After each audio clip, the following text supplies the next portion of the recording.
दोपहर के करीब 3 बजे थे। सब कुछ सामान्य था, लेकिन अगले ही पल एक ऐसी खौफनाक आवाज हुई जिसने पूरे इलाके को दहला दिया। ये किसी धमाके की आवाज नहीं, बल्कि मौत की दस्तक थी। महज 12 सेकंड के भीतर 15 फीट ऊंची सुरक्षा दीवार भरभरा कर ढह गई।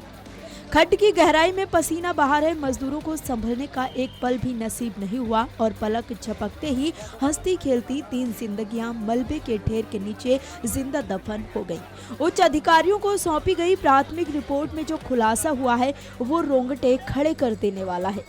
लोक निर्माण विभाग के सूत्रों के अनुसार सबसे पहले एक पिलर का हिस्सा अलग हुआ। मलबा ढहता देख खड्ड से बाहर काम कर रहे मजदूरों ने शोर शराबा मचाना शुरू किया। उनकी आवाज साथियों तक पहुंचती। इससे पहले कई जिंदगियां मलबे में ढेर हो गईं और दब गईं, जिनमें 3 की मौत हो गई।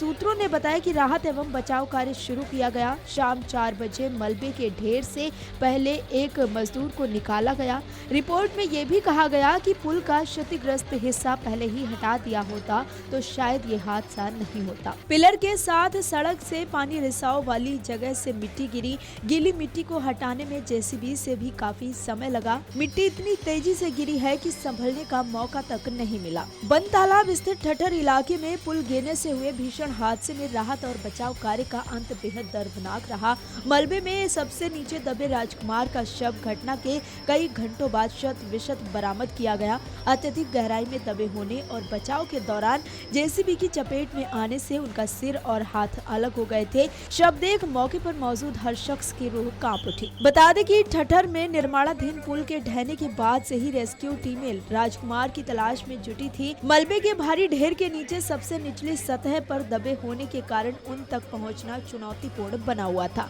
अंततः शनिवार रात करीब 1 बजे भारी मशक्कत के बाद उनका शव बाहर निकाला जा सका। दुर्भाग्यवश रेस्क्यू के दौरान जेसीबी के उपयोग और मलबे के दबाव की चपेट में आने से राजकुमार का शव हिस्सों में बंट गया था। बचाव कर्मियों को उनका सिर और हाथ अलग से मिले थे। प्रत्यक्षदर्शियों के अनुसार मलबे की गहराई और भारी गाद के चलते शव की शिनाख्त करना भी मुश्किल हो गया था। राजकुमार इस हादसे में दबे अंतिम व्यक्ति थे जिनका शव मिलते ही प्रशासन ने रेस्क्यू ऑपरेशन समाप्त घोषित किया।